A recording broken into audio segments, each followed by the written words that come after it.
6 months passed quickly.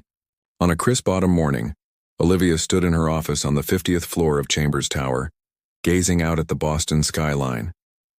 She was dressed in a tailored navy suit, her chestnut hair styled elegantly, looking every bit the powerful CEO she had now officially become.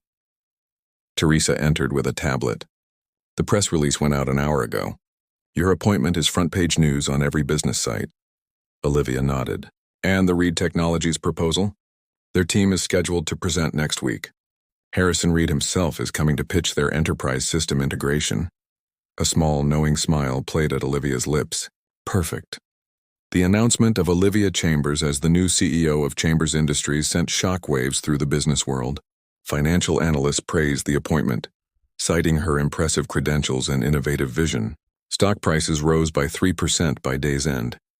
Meanwhile, at Reed Technologies headquarters, Harrison Reed was reviewing presentation materials with his team when Vanessa Parker burst into his office. Have you seen this? She thrust her tablet toward him, displaying a business news article with Olivia's professional headshot prominently featured. Harrison glanced at it impatiently. Yes, Edward Chambers' daughter finally stepped up. What about it? Look closer at her face, Vanessa insisted. Harrison studied the image and the blood drained from his face. That's impossible. The waitress from La Maison, Vanessa confirmed. The one you humiliated 6 months ago. And now she's the CEO of Chambers Industries, our biggest potential client. Harrison slumped in his chair. The Chambers contract represented a potential $300 million deal, critical for Reed Technologies' growth targets. Their investors were counting on this partnership. She was researching the company from the ground up, Vanessa explained, reading from the article, working incognito in various positions to understand operations at all levels before taking over as CEO. Harrison recalled his cruel words, his dismissive attitude. This is a disaster.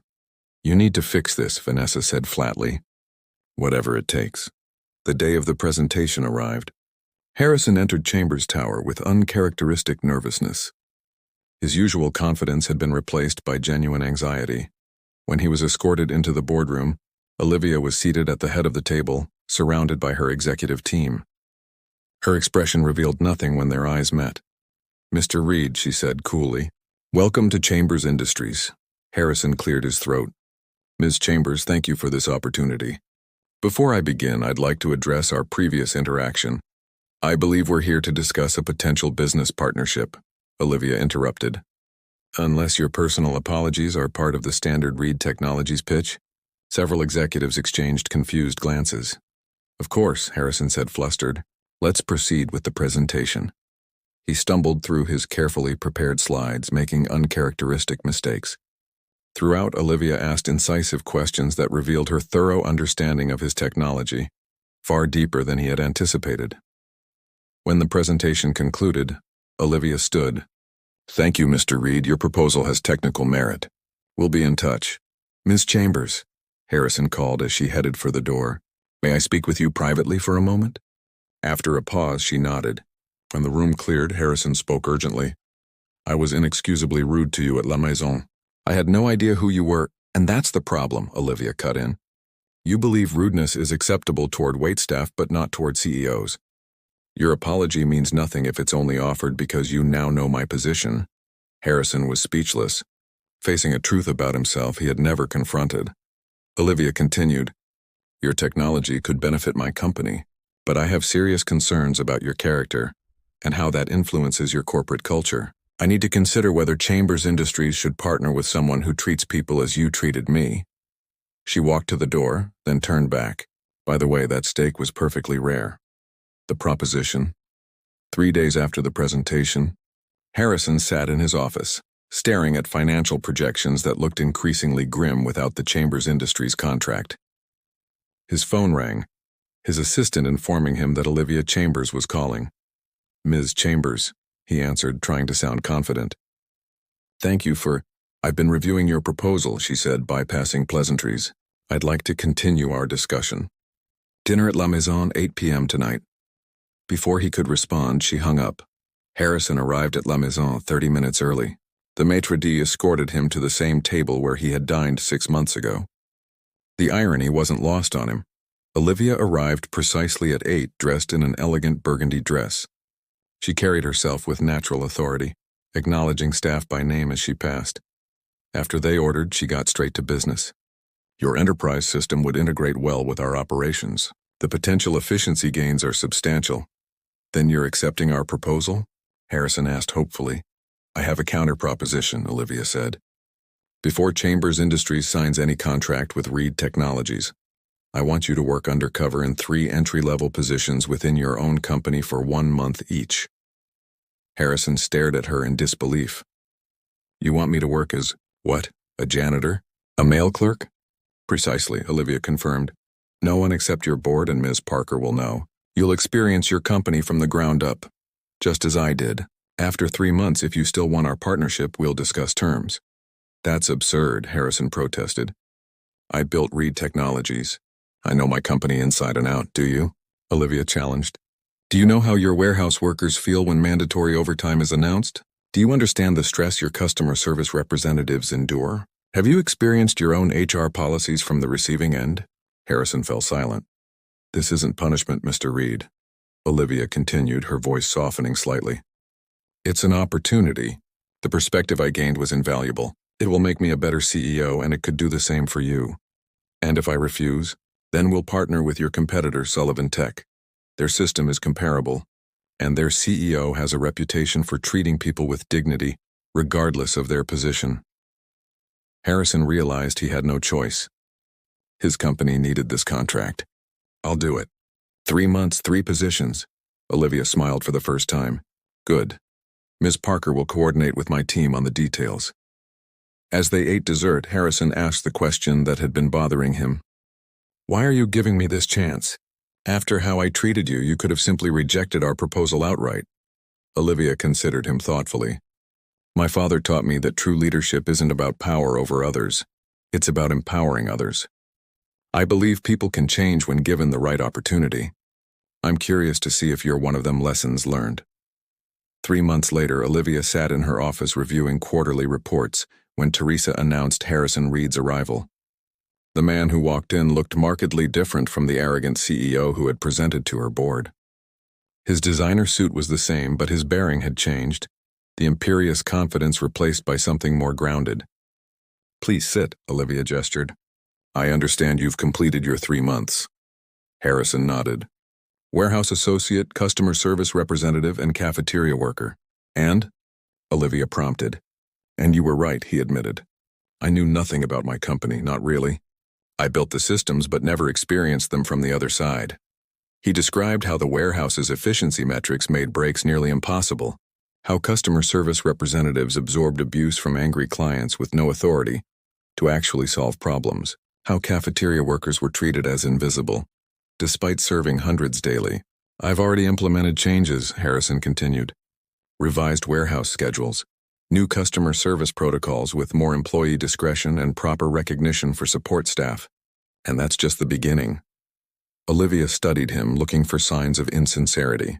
Impressive, but temporary changes made to secure a contract aren't enough. This isn't about the contract anymore, Harrison said earnestly. For the first time, I understand what kind of company I've built. Efficient, but often inhumane. I want to change that. Contract or no contract. He handed her a tablet. Here's my new proposal. You'll notice it includes quarterly impact assessments focusing on employee well-being alongside financial metrics. Olivia reviewed the document, surprised by the substantive changes.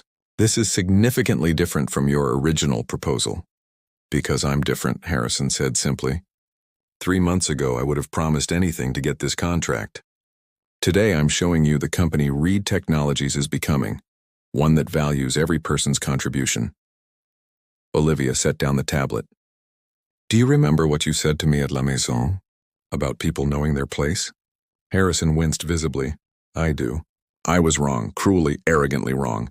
Success doesn't give anyone the right to diminish others. If anything, it creates a responsibility to lift them up. A slow smile spread across Olivia's face. Congratulations, Mr. Reed, you just secured the Chambers Industries contract. Relief and genuine joy crossed his face. Thank you, Ms. Chambers, you won't regret this. I know I won't, she replied. because this contract includes unprecedented accountability measures. Any reversion to old practices voids our agreement. The hidden heiress. The morning sunlight streamed through the floor-to-ceiling windows of the penthouse apartment, illuminating the minimalist space with a warm golden glow. Olivia Chambers stood at the edge of her bedroom, gazing out at the sprawling cityscape of Boston.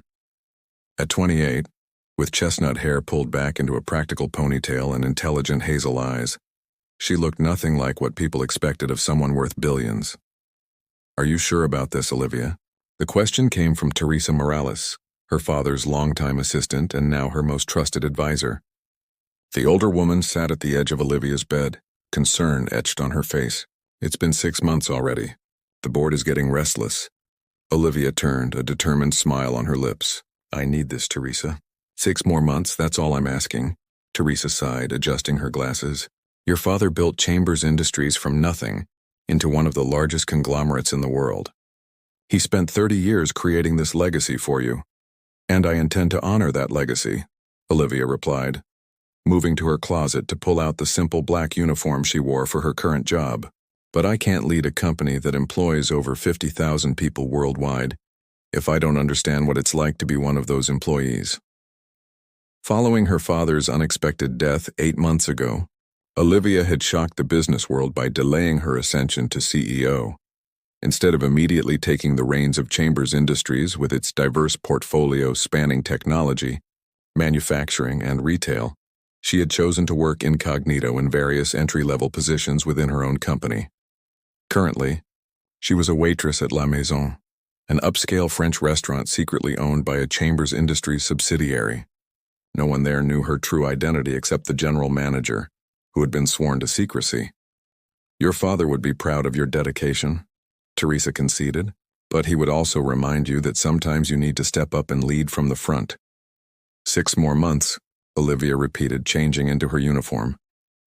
"I'm learning things about our operations that would never make it to a boardroom presentation." 30 minutes later, Olivia entered La Maison through the staff entrance, greeting the line cooks and busboys with easy familiarity.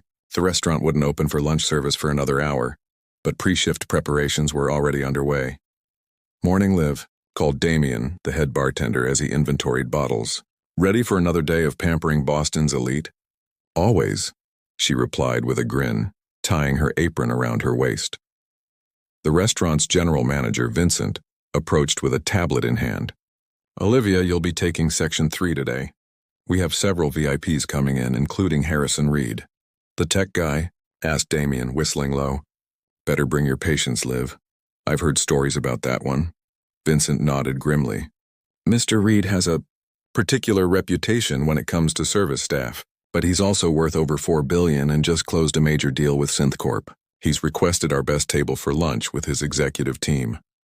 Olivia had heard of Harrison Reed, of course. At 34, he was the founder and CEO of Reed Technologies, a company that had revolutionized artificial intelligence systems for business applications. His software was used by corporations worldwide, including several Chambers Industries subsidiaries. His business acumen was legendary, but so was his demanding and often demeaning treatment of those he considered beneath him. "Don't worry, Vincent," Olivia assured him. "I can handle difficult customers."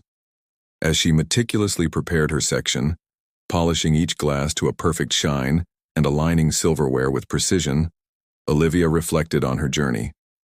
Growing up as the only child of industrialist Edward Chambers, she had been groomed from an early age to take over the family business. She'd earned degrees from Harvard Business School and MIT, interned at top global companies, and spent years learning every aspect of Chambers Industries' operations. But when her father died, Olivia realized something crucial was missing from her education: understanding the daily experiences of the workers whose labor created the wealth she would oversee. This undercover mission was her solution, a way to learn what no executive training program could teach her. La Maison began filling with the lunch crowd promptly at noon. Businessmen in expensive suits, ladies who lunched, and the occasional celebrity all flowed through the doors, greeted by the maitre d' and escorted to their tables. Olivia moved efficiently between her assigned tables, taking orders, delivering exquisitely plated food, and anticipating her customers' needs before they could voice them. At precisely 12:30, Harrison Reed arrived with 3 associates in tow. From her position across the room, Olivia observed him. Tall, impeccably dressed in a charcoal suit that probably cost more than most people's monthly rent, with dark hair styled to perfection and sharp blue eyes that seemed to evaluate everything in terms of its monetary value. Vincent personally escorted the group to their table, casting a quick, concerned glance in Olivia's direction. She gave him a reassuring nod as she finished taking an order from another table. Taking a deep breath, she approached Harrison Reed's table with a professional smile. Little did she know that this encounter would dramatically alter the course of both their lives. "Good afternoon, gentlemen. Welcome to Limousine. My name is Olivia, and I'll be taking care of you today." The humiliation Harrison Reed barely glanced up from his phone when Olivia approached the table. His 3 associates, Franklin Webb, his CFO, Dominic Torres, his head of product development, and Vanessa Parker, his chief marketing officer, at least acknowledged her with polite nods.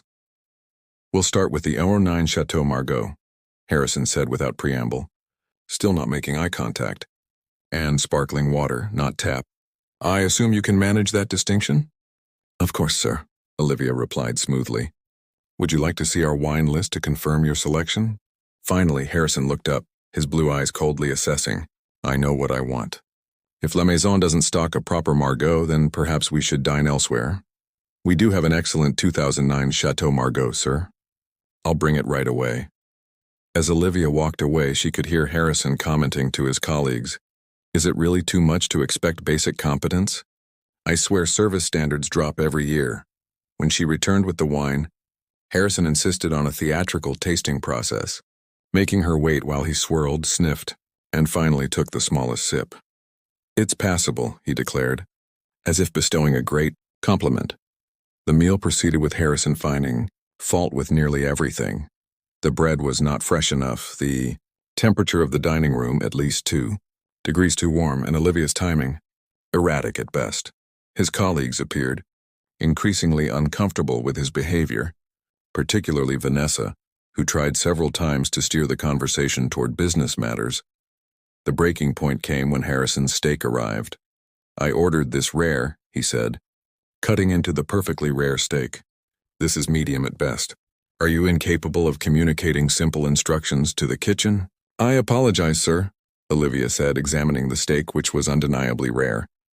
"I'd be happy to—" "No," Harrison interrupted, his voice rising enough that nearby diners turned to look.